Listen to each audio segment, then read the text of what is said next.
E aí sim, a gente vai na história. Eu quis, enfim, inverter um pouco o que é o livro, porque o livro começa com a história, para depois chegar a essas discussões, usando a história como algo concreto, ou seja, ilustrando aquilo primeiro. E agora eu quis inverter um pouco para justamente ter essa pegada, porque às vezes as pessoas ficam tão, sei lá, se concentram muito mais na história e esquecem dos outros debates, que foi o que realmente me motivou à escrita. É claro que a história é emocionante, eu tenho dificuldades às vezes de voltar nessa história, mas é importante também lembrar que eu falo dessas questões por algum motivo, não é só por contar uma história bonita de superação, é para falar desses temas que vão além de mim. Essa é das principais intenções com esse livro. Então, nesses flashes de lembrança, como eu disse, sou do interior de Goiás, minha cidadezinha tem 12 mil habitantes, e eu cresci assim. Logo no primeiro capítulo que eu falo de flashes de lembranças, eu conto da história do meu corguinho, que é um córrego, né, a palavra certa. Mas nessa fazendinha eu vivia com a minha mãe e lembro dela me levar aí nesse lugar que eu chamava de meu corguinho segura do mundo, mas que tinha que levar minha mamadeira com leitinho, porque eu era dona da porra toda, mas não podia faltar o leite de neném. Pode passar. Conto também de algumas lembranças da minha avó Geralda lá na fazenda, a arara que ela tinha, que eu não tenho foto disso. Tem coisas que eu gostaria muito de recuperar, mas não é bem possível assim. Nessa imagem estou eu ali muito possivelmente brava com alguém olhando para o meu bolo ou algo nesse sentido. Não mexam com a minha comida. Pode passar. E essas imagens eu consegui recuperar agora. Foi dezembro de 2021, quando eu voltei em Goiás. Eu me mudei para João Pessoa por conta da universidade em 2017 e voltei apenas uma vez, final de 2017 para 2018, e depois passei 4 anos sem voltar, porque 2018 foi esse ano das eleições em que eu briguei com boa parte das pessoas de onde eu vim. Realmente no interior as pessoas tendem a ser mais tradicionalistas e coisas nesse sentido, então foi uma época bem complicada. Passei 4 anos sem voltar lá, não sabia como ia ser a recepção, mas eu amei muito chegar nesse lugar e poder ver esse tipo de coisa. Essa é a mão da tia Maria, a fazendinha que a gente mostra o caminho, e esse foi o berço também que eu conto no livro. E eu vou traçando essas imagens também para dizer que há várias coisas que eu vou me lembrando com o tempo, mas existem os bastidores de coisas que eu não sabia que aconteciam. Eu não sabia o que minha mãe, por exemplo, tinha que passar para aturar estar nesse lugar. Enfim, e passar com meu pai, né? Questões de violência mesmo, enquanto eu, sei lá, só crescia e não tinha como saber de muita coisa. Pode passar. Vocês são alguém que é do interior, ou pelo menos aqui em Portugal tem manga, pé de manga, essas coisas? Não? Ai meu Deus, eu lembro de ser criança e adolescente e vivendo em cima dos pés de manga depois que eu fui morar com a minha madrinha, porque eu adorava. Mas isso são só lembranças de características do local, pode passar. No capítulo 2 eu falo do amor. Essa é o episódio que eu vou contar da minha mãe e do que acontece com ela. Minha mãe descobriu que tinha câncer aos 18 anos de idade e faleceu com os 21. Eu já coloco agora, mas eu vou contar essa história um pouco mais emocionalmente. E enfim, pode passar as imagens. Nessa história eu conto como foi, eu não sabia, eu não tinha noção que era morte. Minha mãe eu cresci nesse interior, meu pai seria o branco brasileiro, porque eu sou dessa família miscigenada, e minha mãe é a minha família preta da periferia de Goiânia, ou seja, ela saiu dessa periferia de Goiânia para ir morar com meu pai no interior. A gente morou naquela fazendinha e depois foi para essa casa na cidade. Das poucas lembranças que eu tenho da minha mãe, e de novo, né, voltando a isso que eu não sabia o que ela tinha que aguentar, um dia meu pai chegando do trabalho e ela perguntando se ele estava traindo ela, alguma coisa assim. A resposta dele e o quarto deles eram entrando nessa porta aqui, onde tem um guarda-roupa que eu vou mostrar depois, porque é isso, né? As memórias que ficam da gente, tipo, que marca. Era bem feito desse guarda-roupa, meu pai chega, ela pergunta se ele traiu ela, alguma coisa assim, e a resposta dele é um tapa na cara dela. Das poucas lembranças que eu tenho da minha mãe, é meu pai dando um tapa na cara dela, para ela perguntar se ele tinha atraído. E nisso de questões muito complicadas aqui. Isso minha mãe morreu no ano de 2003. Sim. Tudo isso aconteceu ao mesmo tempo e a segunda família do meu pai, uma irmã mais nova que eu tenho, nasceu em janeiro de 2004. Ou seja, naquele tempo, enquanto minha mãe estava morrendo, meu pai já, com esse histórico de traição, já estava em outra coisa, ela precisando de ajuda, e eu conto isso no livro também, que é das histórias que a minha avó conta. E meu pai, foda-se, no final das contas é bem essa história. E aí, de novo, né, essa família tradicional brasileira, será que é isso mesmo o conceito de família que a gente tem? Pai, mãe, filho? As pessoas que defendem Deus e família acima de tudo, já que essa era a bandeira da campanha do que eles votaram. Será mesmo? Pode passar. Isso é a pessoa chorona. Eu não podia estar longe da minha mãe ou do meu avôzinho, que era esse bocão aberto. E por isso a crueldade também da vida, né, com o que vai acontecendo ao longo do tempo. Pode passar. Esse é o guarda-roupa que eu falei. O engraçado é que tanto tempo depois, tudo isso ainda existia lá. Essa casa que eu voltei em dezembro de 2021, todas essas coisas ainda estavam lá. E também é assustador, porque como é que meu pai vivia ou vive numa situação assim? Que casa é essa? Que é isso? Como alguém pode sobreviver? Mas essa é a realidade dele ainda. Capítulo 3, horror, pode passar. E aí a minha mãe morre em 2003 e eu não podia entender, eu não sabia o que era morte. Como assim? Eu tinha 4 anos de idade. E nisso eu também não moro com a mãe dela porque eu não gostava do marido da minha avó, ele era um estilo muito bruto, eu lembro de ser criança e chorar por conta da minha mãe e ele mandava eu calar a boca porque minha mãe não ia voltar, ou seja, eu odiava também estar perto. E quem sobrou para cuidar de mim foi o meu avô, pai do meu pai, que era um alcoólatra e deixou de beber para cuidar daquela criança. E eu fui uma criança menina que cresceu numa casa que era atrás de um bar, com um velhinho que, enfim, cuidava desse bar, vendia dose de pinga para sobreviver, coisa de 50 centavos. E era só homens. Eu era uma menina de 4 anos morando no fundo de uma casa com um bar na frente, com 4 homens. Sendo meu avô meu responsável, um ex-alcoólatra. Que realidade. E aí eu vou reproduzir os vídeos e tem a ver com isso. Eu tinha pena de mim mesma, entende? Tipo, como assim? Tudo era tão diferente à minha volta. E não, sei lá, por isso que eu digo também voltar em Goiás em dezembro de 2021 foi tão marcante encontrar tudo isso de novo, porque certas coisas nem pareciam realidade depois. Aí tá essa imagem do boletim escolar de tudo. E atrás tem a assinatura do meu avô. Eu gostaria muito de recuperar fotos, mas não tenho. Eu lembro que existe uma, mas não sei onde ela foi parar. E essa é uma das poucas memórias que eu tenho com a assinatura do meu avô atrás. Pode passar? Isso tem a ver com o contexto rural, né?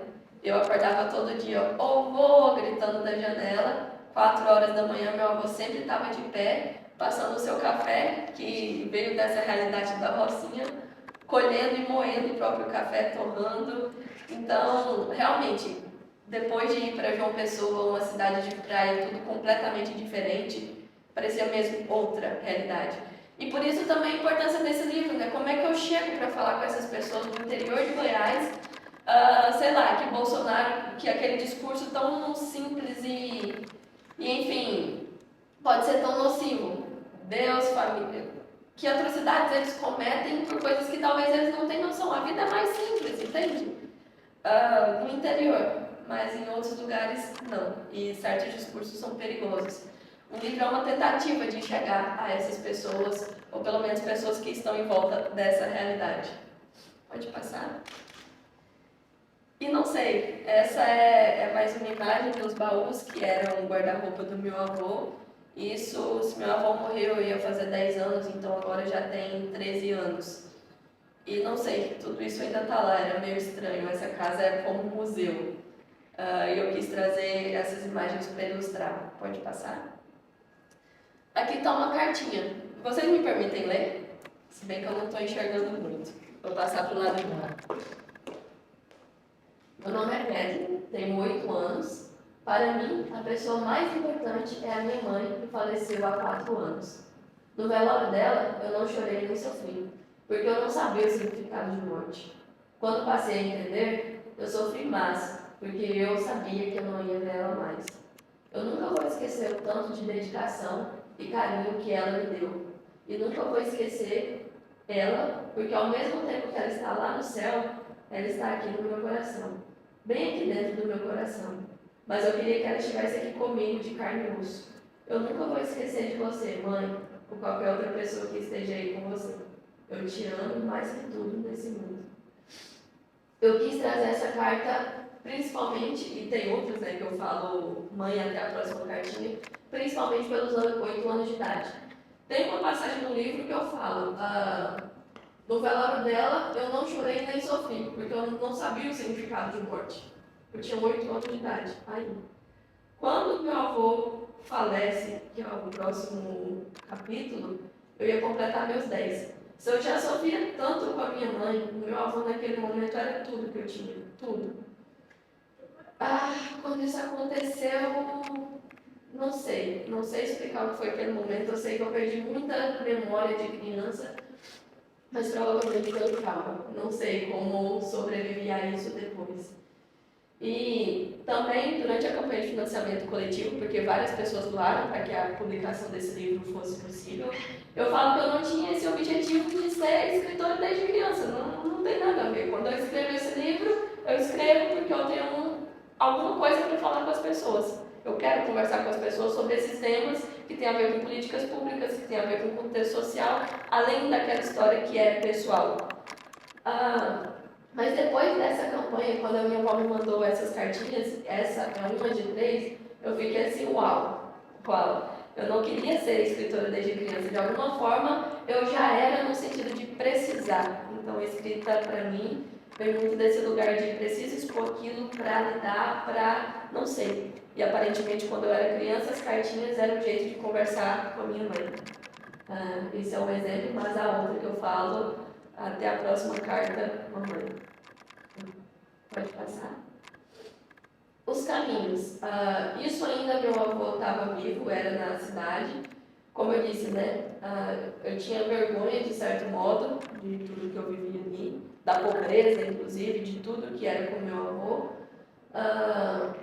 E sei lá, tem um momento que eu lembro de estar 9 anos de idade, não é necessariamente pré-adolescência, né? Mas eu lembro de ter uma amiguinha, de começar a sair à noite pela rua, eu não sei o que poderia ter sido de mim se também não tivesse acontecido essa intervenção nesse momento. Eu acho que convém a gente mostrar os vídeos da casa agora, porque depois a gente já vai mudar de cenário de novo. Essa é a casa que eu vivia com meu avô. O áudio está funcionando? Eu não cansei de pensar em fazer o caminho. Ali ficava no guarda-roupinha, aqui ficava o meu avô, e aqui a minha. E levava para mim, e essa daqui era a janela que eu gritava, oh não! Todos os dias. Isso dos meus 4 aos 4 anos. Essa daqui também era tanto a cama dele como o lugar que ele estava no dia que eu não conseguia dormir. E que eu tinha.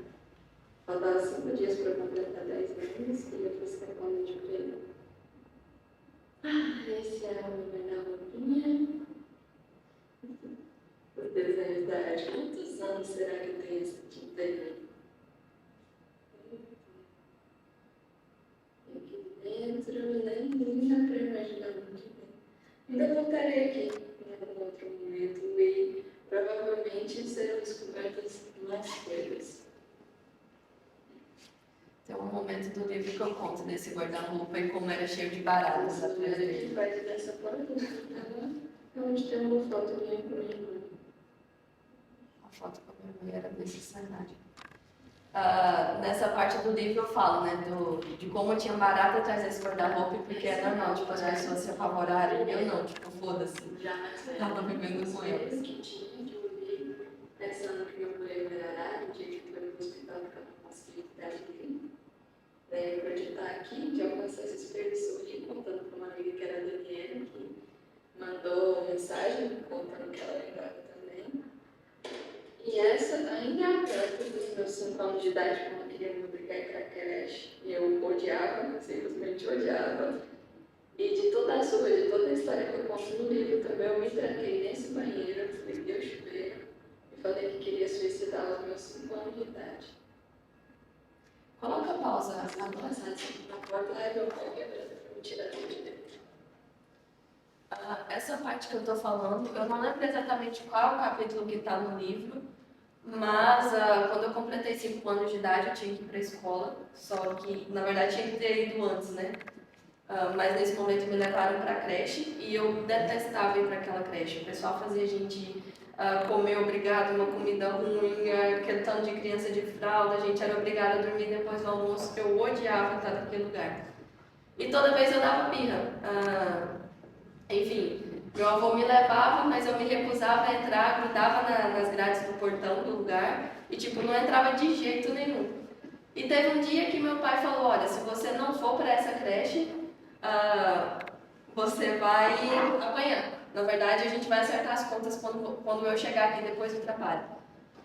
E eu era uma criança muito teimosa. Assim como meu pai tinha um gênio muito ruim e a minha mãe também era muito forte de enfrentar, eu também. Eu sempre fui uma criança igual isso. E ele me avisou. Meu avô, nesse dia, foi me levar para o colégio. Meu avô tinha uma bicicleta, me colocava na garupa dessa bicicleta e ia até o final da cidade. A gente morava no início, essa creche era no final da cidade. Ele me levava para lá. E houve vários dias que eu disse que não ia entrar e não entrei. E esse foi outro dia que eu grudei nas grades e falei, não vou, e dei birra, esperneei. Não é certo uma criança fazer isso, não é defendendo... mas tá, acabou que eu não entrei nessa creche, voltei para casa e depois meu pai chegou, perguntou se eu tinha ido para creche. Meu avô tipo, ficou calado, meu pai entendeu que eu não tinha ido. E nisso meu pai, enfim, me chamou, era perto de uma mesa que tinha lá na cozinha, e aí vai ter outro vídeo mostrando também mais ou menos o cenário. Mas ele me chamou, pegou, meu avô estava fazendo janta, isso estava escurecendo, e aí ele mandou meu avô entregar tipo grão de arroz para ele botou o grão de arroz no chão e mandou eu ajoelhar para ficar de castigo. E nisso foi pegar um cinto e começou a me bater. Era um cinto preto, tipo, não sei se era de couro com uma fivela prata, e começou a me bater. E eu, como criança ruim que eu também era, quanto mais ele me batia, mais eu respondia, tipo de ajoelhada nos grãos de arroz. Eu não sei se ele me deixou muito tempo assim. Ele tentou me explicar por que eu estava apanhando, porque eu tinha que ir para a escola e não sei o que, não sei o que. Mas enfim, quanto mais ele me batia, mais eu respondi, mais eu fui apanhando. Eu já disse, né, que eu não gostava do marido da minha avó. Nesse momento convinha eu falar que eu ia chamar o marido da minha avó para bater nele. Falava que eu ia chamar a polícia, que eu odiava ele, que eu queria minha mãe. E tudo nesse sentido, aos berros. Até um momento que, enfim, não sei, ele chegou a me bater com a parte da fivela, do cinto, não sei se isso foi antes ou depois desse episódio do banheiro. Mas chegou um momento que eu falei que queria ir no banheiro, que eu queria fazer xixi. Ele, claro, não acreditou, mas eu fui teimando, tipo, falando que eu ia fazer xixi lá se ele não deixasse eu ir. Até que ele deixou eu ir no banheiro. E quando eu entrei no banheiro, lembrando, eu tinha 5 anos de idade. Eu tranquei a porta e eu não queria fazer xixi nada, na verdade eu queria fugir, né, porque ele estava me batendo sem parar ali. E não queria sair de lá. A minha intenção era, não lembro se eu falei pra ele, tipo, isso, mas a minha intenção era, sei lá, tampar, eu tampei o vaso com papel higiênico, óbvio que nada disso vai dar certo. Mas era ligar o chuveiro e, não sei, eu queria morrer. Era essa a realidade de criança naquele momento. Não havia nada que, sei lá. E aí meu pai, enfim, não muito sensibilizado, chutou a porta e quebrou e me tirou lá de dentro. E foi aí que eu apanhei mais. E nessa situação os vizinhos ligaram para o conselho tutelar. E nesse momento meu pai perdeu a minha guarda. Eu iria para uma casa de adoção. E é essa parte que eu conto da história da porta quebrada e, enfim, pode continuar o vídeo. Esse e depois o outro. Claro que uma criança não vai conseguir fazer o que ela fala num enche de água, mas enfim, essa é a realidade.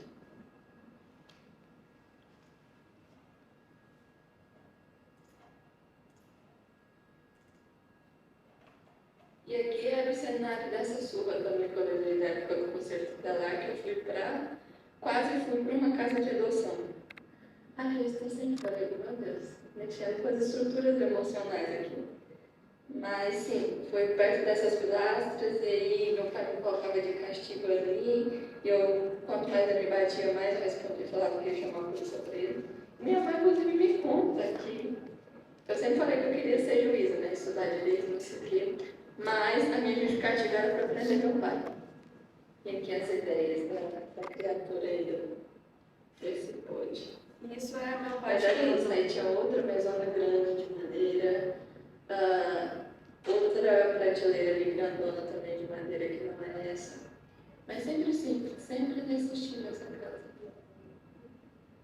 Sempre. Isso aqui foi o cenário da minha sogra. Pode esperar um pouco para passar o outro. Mas esse cenário absolutamente doentio nessa casa. E nesse momento que eu ia para a casa de adoção, tive a minha madrinha, que eu acabei morando com ela depois. A minha mãe, antes de morrer, pediu ela para cuidar de mim, mas eu amava demais o meu avôzinho. Eu acordava todo dia naquela janela gritando por ele. E eu não podia ir para outro lugar. E aí, claro, né, na narrativa do livro, pedia pelo amor de Deus para a moça do conselho tutelar, me deixa ficar com o meu avôzinho. E acabou que minha guarda ficou com o meu avô. Então eu continuei morando nessa casa, continuei odiando meu pai com todas as minhas forças. E a partir disso foi quando não me levaram mais para a creche, mas me levaram para a escola. Então eu não fiz nada que tenha a ver com Jardim 1, nem Jardim 2, nem nada desses pré-escolares e fui... Era pré, mas enfim, fui para a escola. Pode passar para o próximo vídeo? Ainda assim, morando com meu avô, era esse o cenário. Mudou para ir morar com a minha madrinha. Mas eu também era uma criança muito tímida, isolada, que sentia pena de mim mesma. Tinha muita vergonha. Vergonha de tudo que aconteceu e de onde eu vim, porque essa é a minha realidade música. Essa é a realidade do meu pai, do meu avô com quem eu morei sempre. Eu sempre fui essa criança que era vista, de certa forma. Pena pode ser uma palavra um pouco ofensiva para alguns, né? Mas sim, era assim que eu me senti. Eu tinha aprendido muita vergonha de ser criança. Exatamente daqui.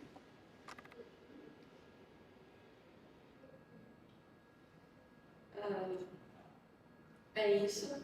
Então eu vivi ironia, né? Hoje em dia trabalhar no bar. Eu detestava. Ok.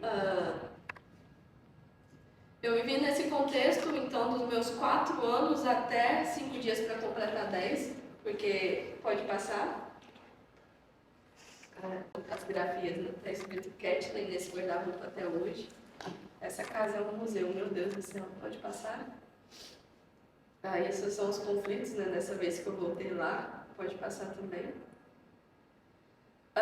Isso aí é contando um pouco mais da escola. Eu era um patinho feio naquele momento, era a menina do fundão, sempre fui nerdzinha, sempre tirava as notas altas e tudo, mas também era conversadeira e não sei o que com algumas pessoas próximas. No geral, pessoas de fora, eu era muito tímida, foi isso que eu contei, tinha muita vergonha das coisas. As pessoas, quando não sabiam da minha história, olhavam para mim com pena, eu olhava para mim mesma com pena de tudo que tinha acontecido. Pode passar? Nesse momento, eu acho que eu conto também de ser uma criança anêmica, viver em postinho de saúde com meu avô. Adorava comprar skinny, refrigerante, enfim, não era uma alimentação muito saudável.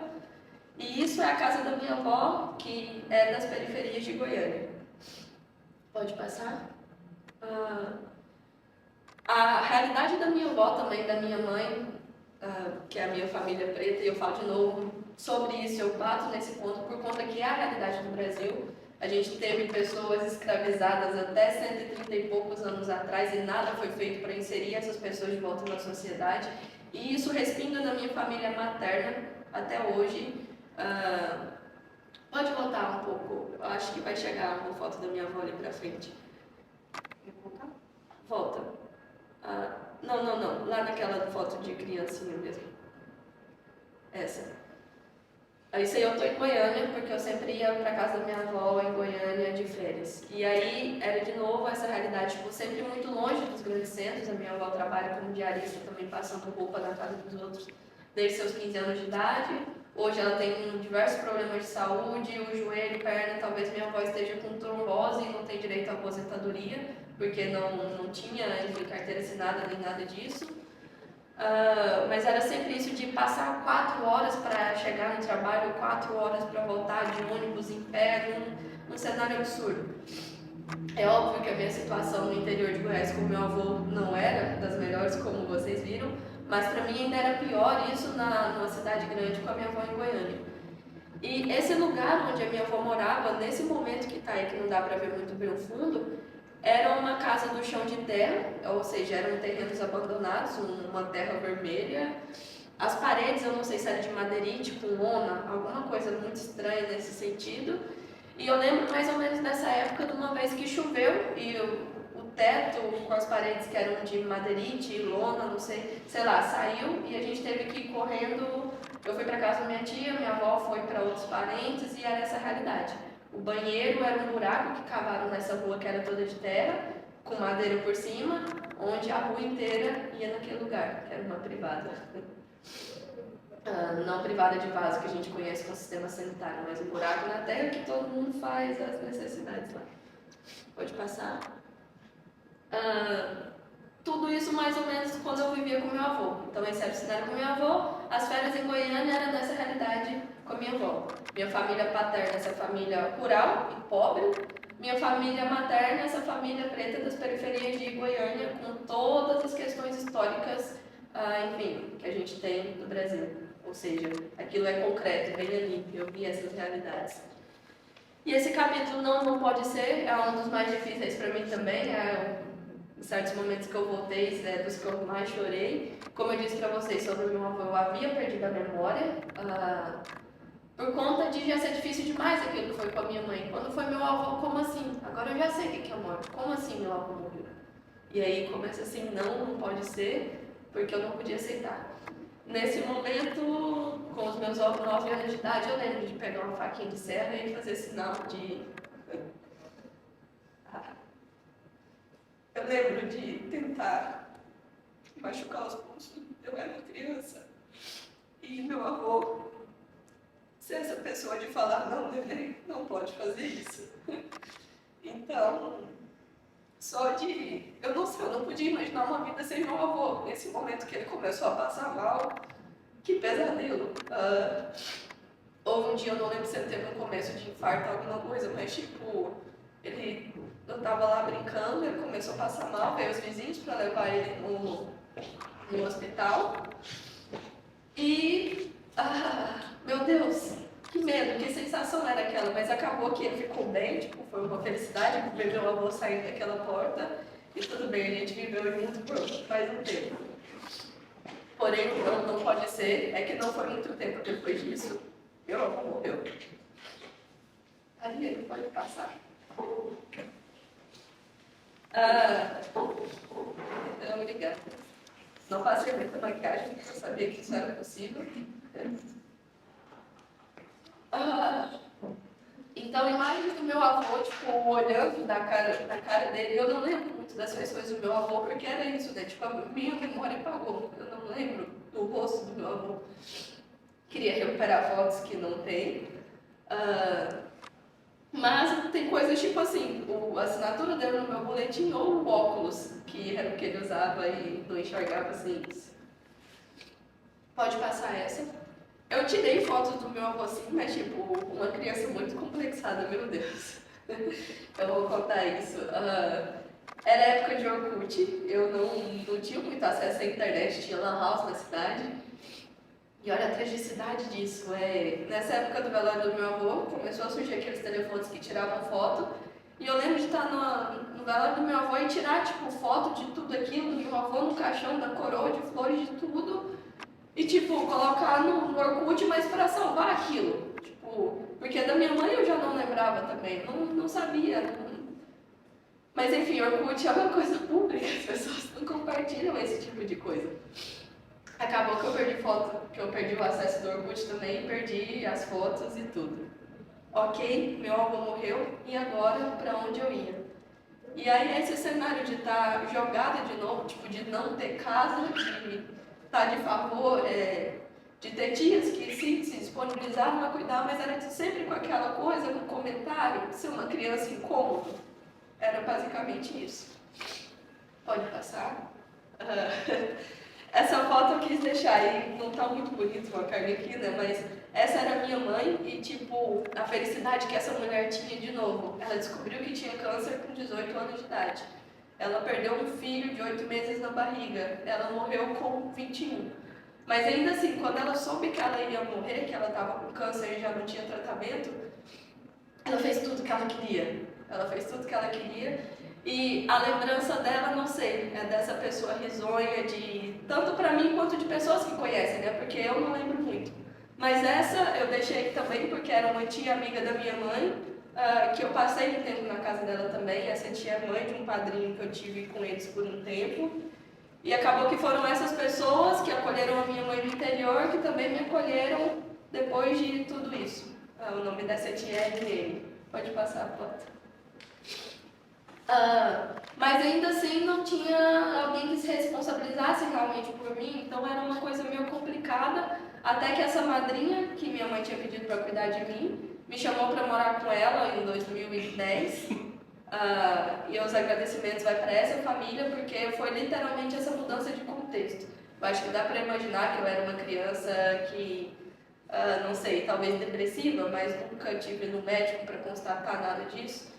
Mas era aquele peso, aquela coisa terrível. Eu não queria viver. Desde os 5 anos de idade eu já falava isso. Para essa madrinha, inclusive, tipo, ela era uma grande amiga da minha mãe e não soube do velório. Mas depois, me perguntando, falando sobre isso, ela conta de um momento que eu estava na casa dela, talvez um pouco antes dessa história do conselho tutelar com meu pai, dela fazer comida, me chamar para comer e eu falar que não queria comer. E ela me perguntar, mas por que? Você tem que comer. E, enfim, lá pelos meus 4 ou 5 anos de idade, eu falar que eu não queria, porque eu queria morar com a minha mãezinha no céu. Eu não queria viver esse tempo todo. E com a minha madrinha foi quando isso foi mudar. E esse capítulo tem a ver com isso. Pode passar. Então, essa é a minha madrinha que está me segurando na foto. Eu sou esse bebê. Meu Deus, eu acho que eu era um bebê horroroso. E essa é a minha prima Carol, que é filha da minha madrinha. A gente cresceu junto e teve sempre muito junto até o tempo da adolescência da minha cidade. Pode passar? Aquele momento, essa intervenção foi crucial, porque minha madrinha me tirou de todo aquele cenário de horror e me levou para a casa dela, onde eu tinha teto, comida, proteção, tinha uma casa.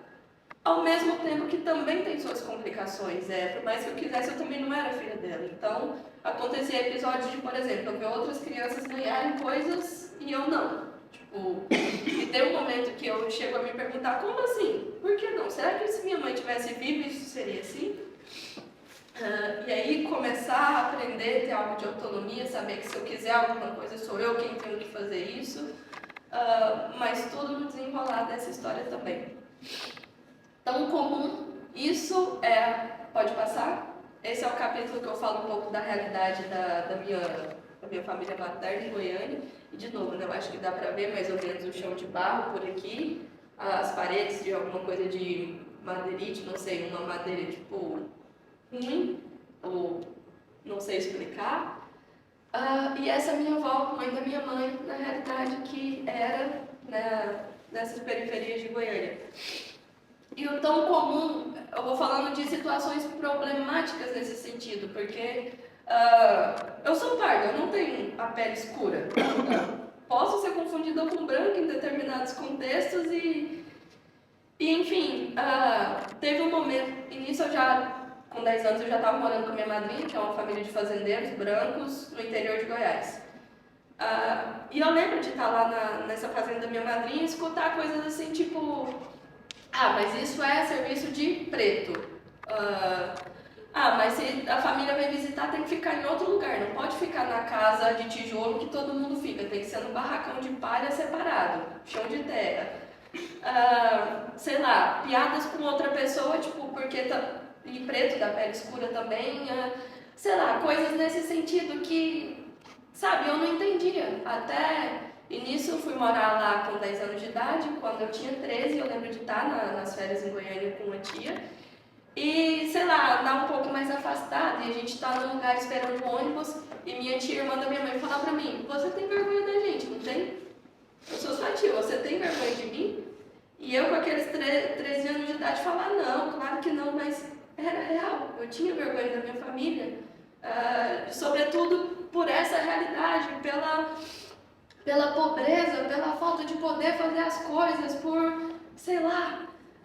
E aí, de novo, minha família, parte de pai, parte de mãe, todos são pobres.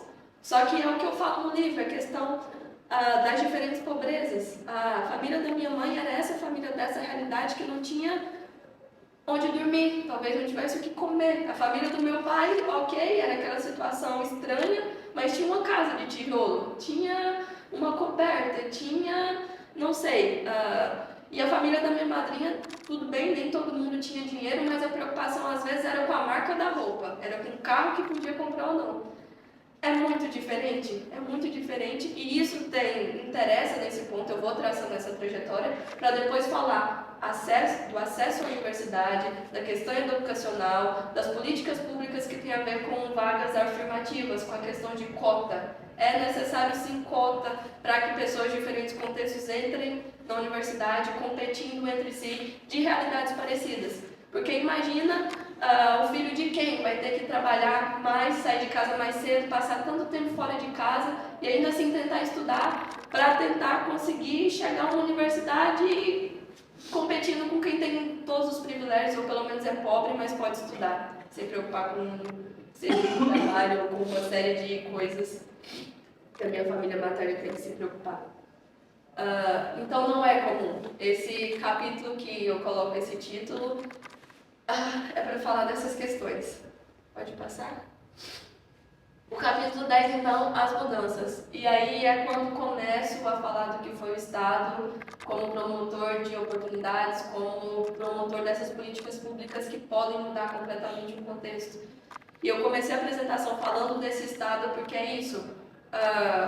O programa de menor aprendiz para o Banco do Brasil, a professora que me fez gostar de estudar, que era a única figura de mulher que eu tinha naqueles meus 5 anos, enquanto eu morava no interior, a carteira assinada com 17 anos de idade, que me permitia ter direitos, trabalhar, poder pagar um cursinho. Tudo isso é o que possibilitou que eu tivesse um caminho diferente, que seja da minha família materna, da minha família paterna. Com primas, sei lá, tem história de tias casando ou saindo de casa com 11 anos de idade, tendo filhos com 13, porque é uma realidade absurda de, sei lá, saia da casa dos teus pais porque não tem quem te sustente, vai arranjar um marido porque é assim que você tem que viver. Enfim, claro que as coisas vão mudando com o tempo, mas no meu caminho, talvez, ir para uma trajetória completamente diferente, poder ter horizontes maiores, hoje, inclusive, ter escrito esse livro tem a ver com essa mudança por políticas públicas, e é isso que eu defendo nesse livro. Aqui, então, as mudanças começam com a vaga de menor aprendiz. No livro eu conto como tudo aconteceu, e como com 15 anos de idade eu fui trabalhar no Banco do Brasil da minha cidade. Pode passar? E outra parte complicada da história também é o meu pai. Como falar, né? Outro motivo que me faz desmanchar no choro. O livro ainda assim é dedicado ao meu pai, das minhas maiores lições em vida. A minha mãe me ensina muitas coisas, mesmo que eu não possa lembrar de, sei lá, do toque, da fala. Não lembro de nada que minha mãe tenha me falado, porque eu tinha 4 anos. Mas ao mesmo tempo ela é uma simbologia para mim de vida. E aí vida e morte é uma coisa meio, sei lá, lado a lado, porque se eu fiz coisas muito cedo na minha vida também, foi sempre por ter essa idade como parâmetro. Minha mãe teve 21 anos como tempo para viver. Ter começado a trabalhar aos 15, ter mudado de estado aos 17, ter feito todas as coisas que eu sempre quis fazer para agora, tem a ver com esse tempo, sabe? Ou seja, para quem vive 21 anos, 15 não é tão pouco assim, 17 não é tão pouco assim.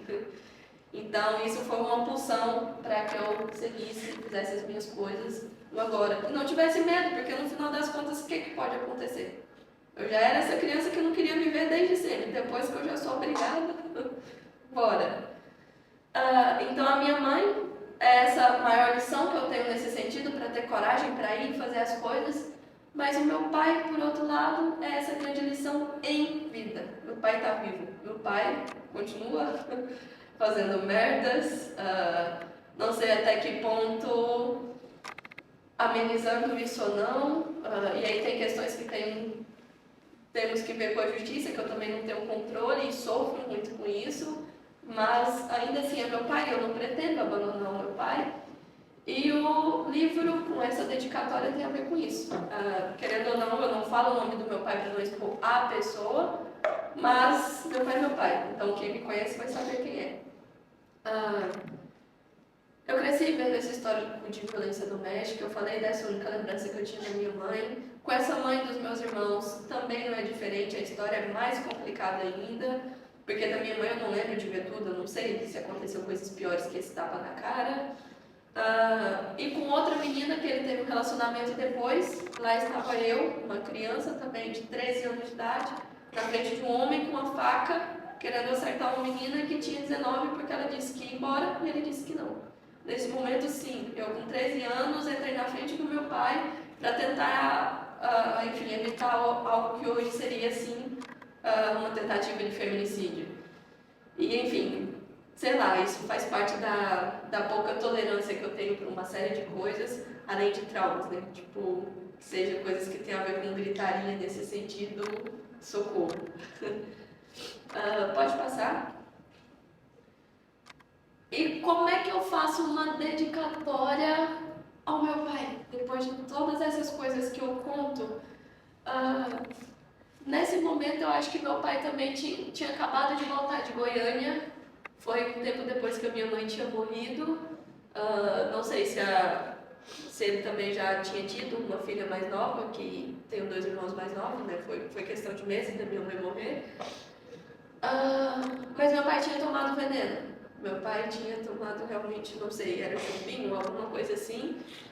E ele não morreu na hora porque, tipo, ele estava passando mal e contou para um primo que estava perto dele, que levou ele no hospital na hora, fizeram lavagem e tudo. Mas meu pai também foi essa pessoa que tentou se matar.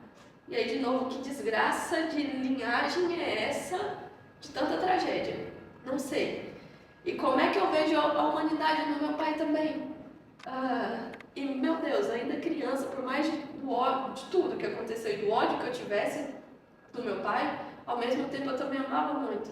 Ao mesmo tempo também me doía. Ao mesmo tempo eu também queria meu pai. E é complicado isso, porque quando eu fui estudar, quando eu saí de Goiás com os meus 17 anos de idade, que eu fui para Paraíba, meu pai sentou na muretinha da casa de uma tia que eu estava almoçando para pegar a mala para ir embora para Goiânia. E meu pai não saiu de perto de mim enquanto eu não entrei no carro para ir para Goiânia para entrar no avião para ir para outro estado, que era mais de 2.000 quilômetros também de distância dentro do Brasil. Por mais grotesco e tudo, e eu não defendo, não passo pano, não sei. Questões de violência contra a mulher. Isso se meu pai, e voltando nesse tema, né? As ironias. Meu pai foi preso por tentativa de feminicídio 1 semana antes de eu vir para Portugal. E quando eu fiz essa dedicatória no livro, eu não sabia que isso ia acontecer de novo. No livro eu conto a esperança que eu tinha do meu pai continuar sozinho, não se envolver com ninguém, para não voltar a acontecer esse tipo de situação. Eu não sei o quanto isso é cíclico, eu me pergunto de novo no livro e pergunto para o leitor que seja, o que faz, o que permite um homem achar que pode tirar a vida de uma mulher, que pode bater numa mulher, que pode achar que é dono? De onde vem isso? E será que essa é a história do meu pai, mas será que é a história do meu avô e do meu bisavô? De quantos ciclos não vem essa mesma história se repetindo? E o que a gente precisa fazer para que isso seja diferente?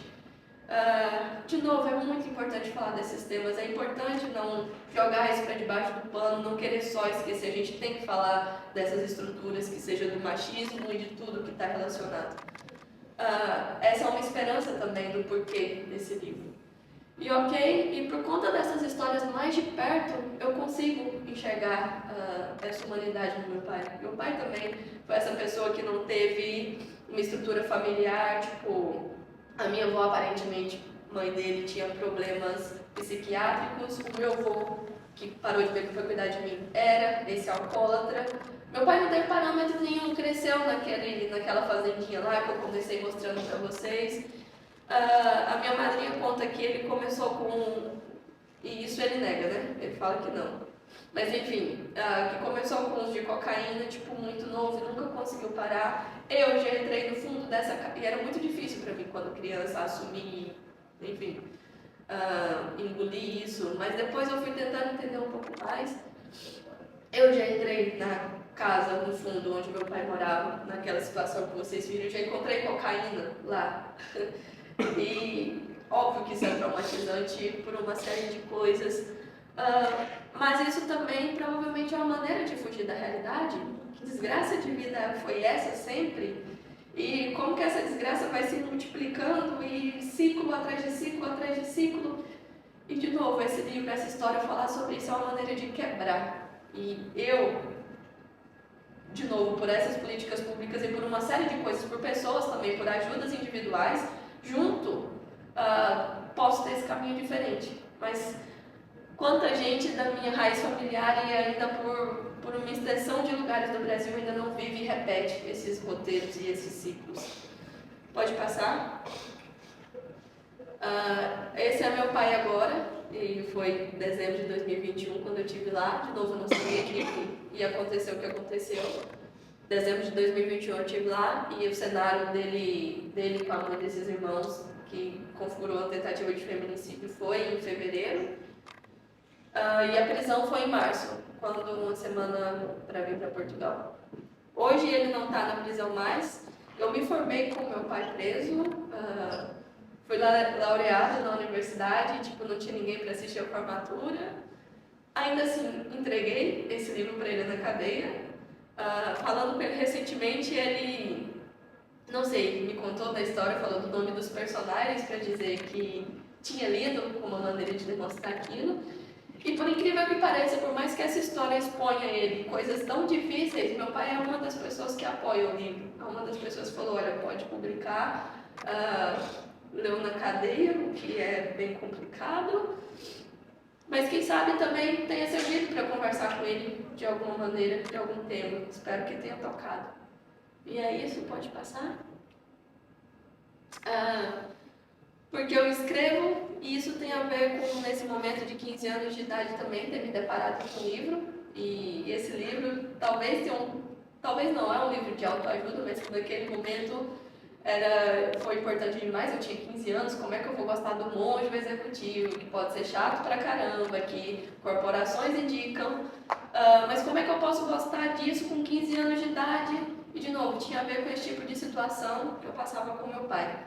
E não vou entrar em mais detalhes agora, relação com drogas e tudo na cidade, a vergonha, tudo isso acontecia quando eu tinha 15 anos de idade. E ler esse livro que eu li naquele momento me ajudou a olhar para aquilo de uma forma diferente, a tentar perdoar meu pai, não sei, a me perdoar também, simplesmente por existir. E é isso, escrever foi porque um livro foi capaz de mudar meu olhar para o mundo, foi capaz de mudar, não sei, o perdão com meu pai foi capaz de me fazer viver melhor, de me fazer, não sei, querer viver com uns 15 anos de idade. E por isso eu escrevo, talvez na esperança de que esse livro também toque alguém que também passe por questões difíceis e precise de esperanças, como é o caso do que eu precisei nesse momento. Pode passar? Outra realidade, então, tem a ver com já trabalhar no banco, já fazer o cursinho do QI, pode passar a imagem. Aí, ó, o professor Ricardo, que é uma pessoa incrível demais também, me fazia sonhar, me permitia. O cursinho na cidade era como poder viver outro mundo. E quando eu passei na universidade, né, de novo, Enem, SISU e cotas, havia universidades para escolher, e entre elas, que era João Pessoa, e eu lembro de falar com o professor Ricardo e dizer, João Pessoa, claro, não tenha dúvida, tipo, essa pessoa que encoraja. Não conhecia nada, ninguém, e assim, com 17 anos de idade, eu pedi demissão do emprego que eu estava, arrumei minhas malas de um dia para o outro, praticamente. Na verdade, eu descobri que eu tinha passado na universidade numa segunda, na terça eu avisei no trabalho, na quinta eu arrumei as coisas para mudar de cidade, entre sexta e sábado arrumei a mala e entrei no avião sem nunca ter pisado no aeroporto antes e fui para outro estado, no Brasil. E assim eu fui parar em João Pessoa, num domingo de madrugada, sem conhecer nada nem ninguém, e simplesmente fui. Pode passar? Acesso à universidade, a escola que eu estudava, não sei se dá para ver a métrica aqui, mas as notas no Brasil vão de 0 a 10. A meta da minha escola estava aqui, ensino fundamental 5.1, ensino médio 4.5. Como é que eu ia conseguir passar numa universidade em vaga ampla, concorrendo com qualquer pessoa? Minhas notas eram muito boas, foi assim que foi esse empate para eu ser selecionada para o Banco do Brasil. Tinha 10, de cima e embaixo no meu boletim. Mas o que adianta eu tirar 10 se esse 10 representa 4,5 das médias nacionais? Como que eu ia entrar na universidade com esse ensino que era ofertado? E aí, de novo, haviam as cotas, que me permitiu concorrer com gente que também teve um ensino assim. Além disso, trabalhando com 15 anos de idade, pagando cursinho por 2 anos, eu pude estudar, ter acesso aos conteúdos mais segmentados para o Enem e com isso melhorar a nota. Então não era só a dignidade de poder ter meu dinheiro, fazer as minhas coisas, o meu trabalho, a minha casa, sem depender de pena alheia. Também era uma possibilidade de estudar e isso permitia que eu pudesse ir para a universidade depois. Então tudo isso foi se... Pode passar. Foi se juntando de forma a permitir esse caminho, e é um caminho que eu defendo da educação, porque eu acredito que eu estou melhor do que eu estaria caso não tivesse tido essas oportunidades. Enfim, eu não estou repetindo história, e isso é muito importante. Esse livro é uma tentativa de demonstrar isso, mas demonstrar isso para que determinadas políticas sejam defendidas. Educação, trabalho digno, que permita que jovens estudem e possam depois chegar à universidade. Previdência social, eu conto do meu avô. Meu avô morreu esperando a aposentadoria dele. Ele tinha direito, mas não conseguiu. Ele sobrevivia com doses de pinga no mercado. Então, previdência social, mas além disso, conseguimos ter a previdência de pensão de morte da minha mãe. Então, isso foi o que me permitiu continuar estudando depois. E garantias de direito com trabalho. De novo, tudo isso misturado. São as políticas principais que eu defendo no livro, mas também questões de saúde. Eu era essa criança anêmica que vivia no hospital. Meu avô precisava desses remédios que ele tinha problemas cardíacos. E tudo isso é Estado, gente. Escola pública, Estado, professor de escola pública, representação do Estado, Enem, SISU, cotas, tudo é política. E é isso que eu quero mostrar com esse livro. Eu acho que a gente já está no momento de ter acabado, e então eu quero agradecer a vocês também por estarem aqui. É crucial essas presenças. Eu imprimi esse livro e deixei lá, quis voltar em Goiás para ver a realidade dessa história. Sempre procurei criar simbologias para não me deixar desistir. E aqui estamos, querendo ou não, é outro país, é Lisboa, uma cidade que eu não moro, nunca morei também, não conheço pessoas daqui. E ainda assim vocês vieram, agradeço muito, e eu espero que esse livro possa alcançar mais pessoas e possam conversar de acordo com aquilo que ele foi feito para, né? Defender oportunidades para as pessoas que talvez venham de um cenário parecido com o que eu vi. Não precisa da tragicidade das mortes ou coisas nesse sentido, mas que passem por contextos da pobreza, da má educação e possam superar isso através de oportunidades promovidas pelo Estado. E é isso, eu não desisto, e essas pessoas...